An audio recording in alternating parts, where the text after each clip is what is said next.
ngomongnya kan hanya di kulitnya gitu loh. Iya. Bagaimana mensejahterakan petani, bagaimana menghidupkan potensi wisata, berkaitan dengan masalah hasil pengadilan. Bagi kami sebagai legislator tentu berpegang pada masalah hukum. Iya. Tapi politisi harus bisa menjadi jembatan antara pemerintah maupun kepentingan rakyat.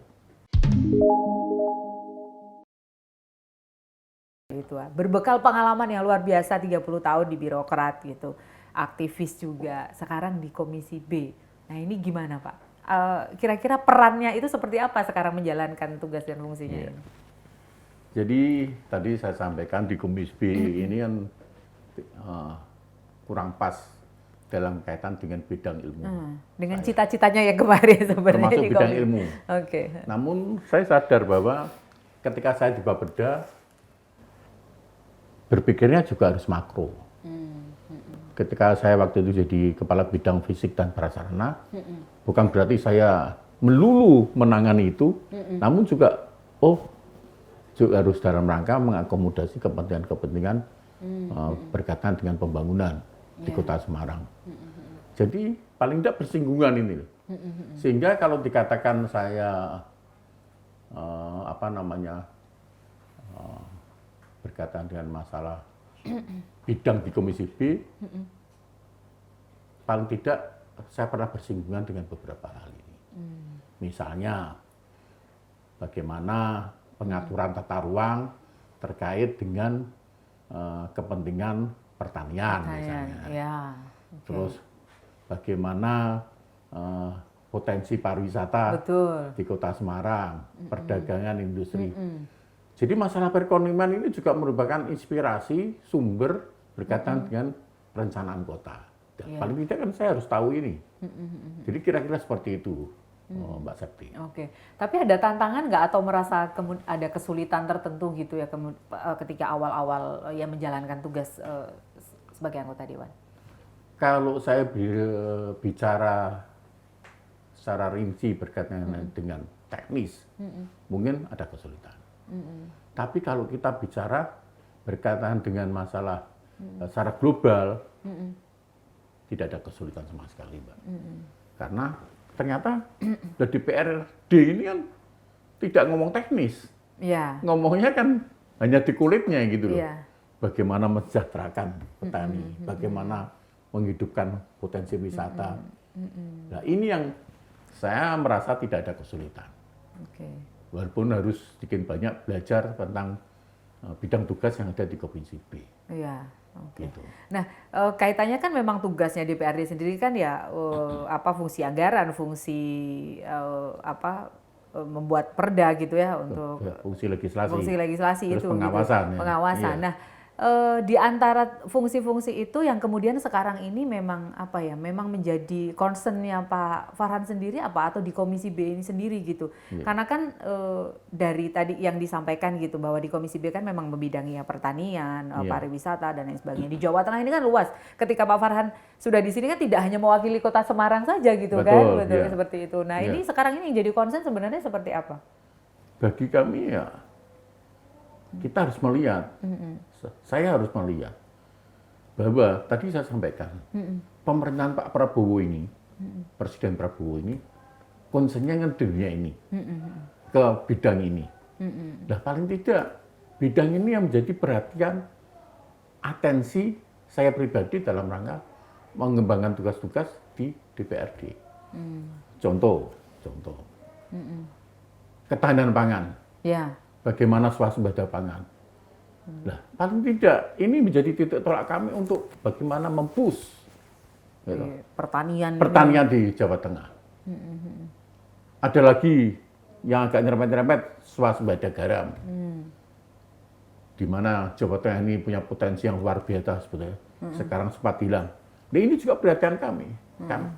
Kemudian yang tak kalah penting, paling tidak dunia industri, kasus Ritek misalnya.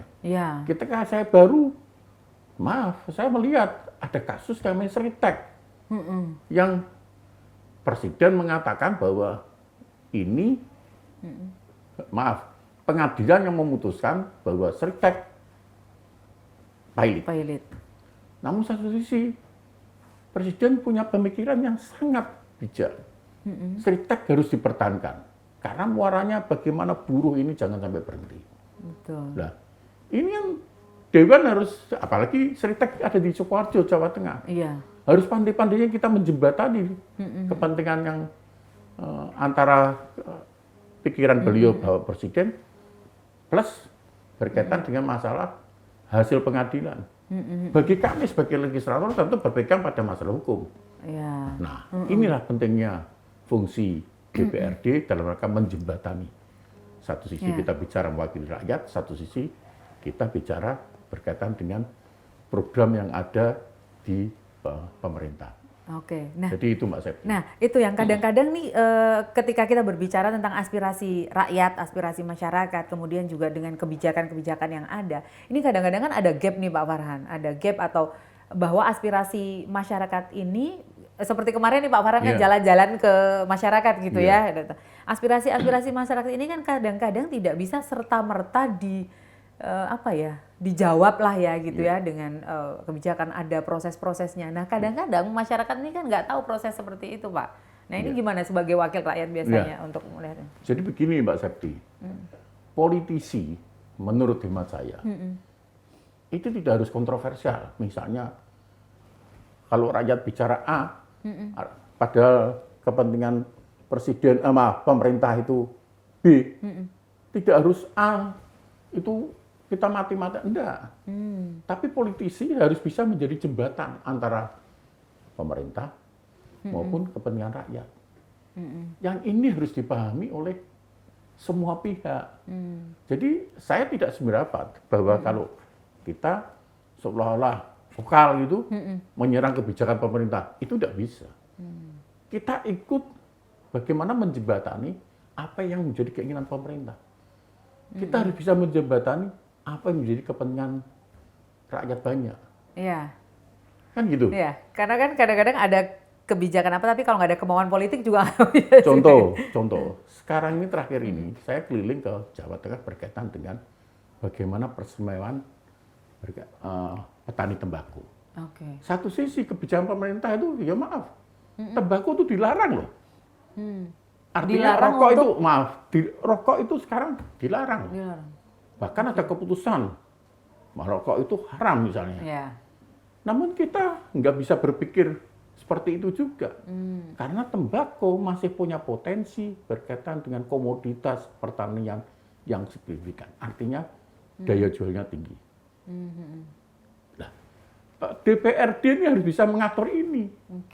Bahkan beberapa petani kita anjurkan,